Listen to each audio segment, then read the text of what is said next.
अभी जो है इंटरनल असेसमेंट का समय हो गया है। आप लोग का वाइवा होगा और असाइनमेंट सबमिशन पर भी बातचीत चल रही है। बहुत सारे छात्रों का सवाल होता है कि असाइनमेंट हम किस तरह से बनाएं और इंटरनल असेसमेंट जो हमारा होगा उसकी हम तैयारी कैसे करें। एक एक दो दो करके छात्र पूछते हैं, तो मुझे लगा कि एक वीडियो में इन सारे बातों पर हम लोग को प्रकाश डाल देना चाहिए। सबसे ज़रूरी बात तो ये है छात्रों कि आपको अगर कोई भी प्रोजेक्ट दिया जाता है या कोई भी असाइनमेंट दिया जाता है, उदाहरण के लिए अगर कबीर का व्यक्तित्व और कृतित्व बताएं, ये आपका असाइनमेंट है, तो सबसे पहला काम जो आपको करना है वह है कि आपको जो है सबसे पहले कबीर का जन्म कब हुआ था, कहाँ हुआ था, उनके बारे में क्या क्या किंवदंती है, इसको स्पष्ट करना होगा। इसके बाद जो दूसरा इन सभी बातों को आपको एक अनुच्छेद में लिखना है। और फिर दूसरा जो है दूसरे अनुच्छेद में आएगा कि कबीर की रचनाएं कितने पदों में लिखी गई है। कितने पद कहने से मतलब है कि उनकी रचनाओं को कितने भागों में बांटा गया है और उनकी रचनाओं में क्या क्या है। कबीर की रचनाओं के विषय क्या है ना। कबीर ने किन सामाजिक मुद्दों पर अपनी लेखनी चलाई है। तो ये सारी चीज़ें, ये सारे पॉइंट्स आपकी कॉपी में होने ही चाहिए। अगर कबीर के काव्य की विशेषताओं के बारे में सवाल है या पूछा गया है, तो आपको जो है उसमें कबीर के कुछ पद, कुछ चौपाइयाँ भी बतानी पड़ेंगी। उदाहरण के लिए अगर आप शब्द के बारे में बता रहे हैं जिसमें कि कबीर के पदों का जिक्र है, वो रहता ही है, शब्द में कबीर के पद शामिल हैं, तो उसमें आपको बताना होगा कि उसकी विषय वस्तु क्या है। ठीक है, उन पदों की विषय वस्तु क्या है और किसी एक पद का आपको उदाहरण अपने असाइनमेंट में देना ही होगा। ठीक है, अब आती है बात अपने असाइनमेंट की प्रेजेंटेशन की कि हम उसका प्रेजेंटेशन कैसे करें। तो सबसे पहले तो कोशिश करिए कि आपकी राइटिंग बहुत अच्छी हो, बिल्कुल साफ़ सुथरा अच्छा लिखा हुआ होना चाहिए। ब्लैक पेन का इस्तेमाल कीजिए और ब्लू पेन तो राइटिंग में होती ही है, वो होना चाहिए।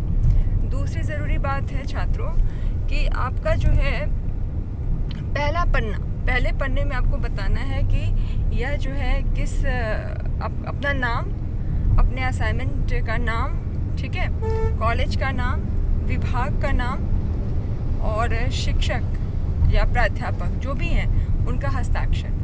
तो उसका एक फॉर्मेट आता है जो आपको गूगल पर भी मिल जाएगा, उस तरह से आपको ही बनाना होगा।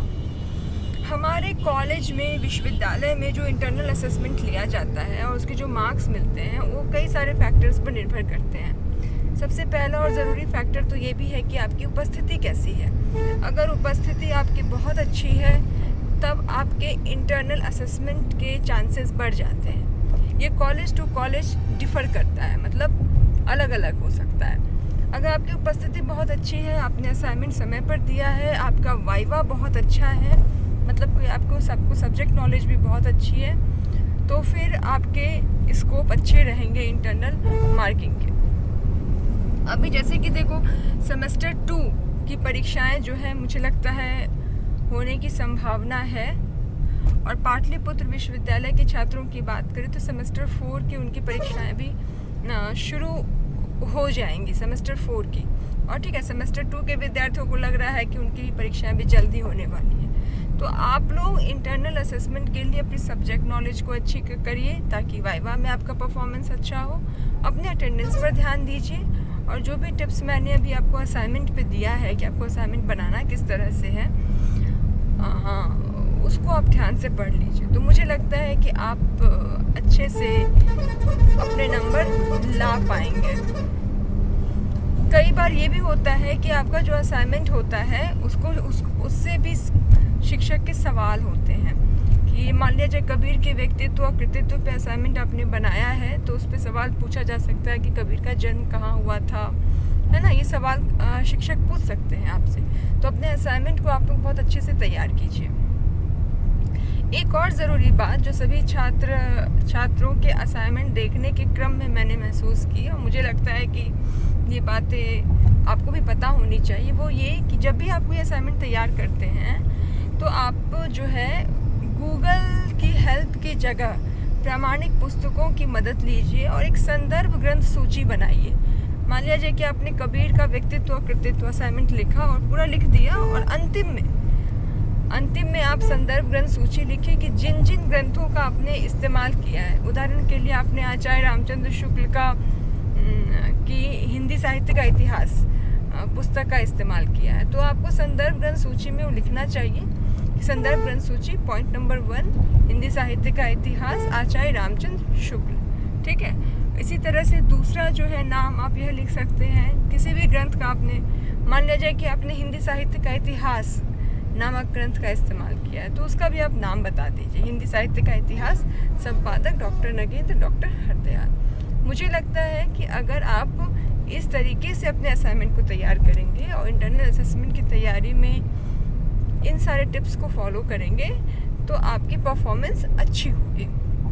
उम्मीद है कि इस वीडियो से आप सभी छात्रों को लाभ मिलेगा। मुझे कमेंट करके ज़रूर बताइएगा कि आपको कैसा लगा, और इसके साथ ही अगर और भी कोई सवाल आपको पूछना हो तो वो भी आप मुझसे कमेंट बॉक्स में कमेंट करके पूछ सकते हैं।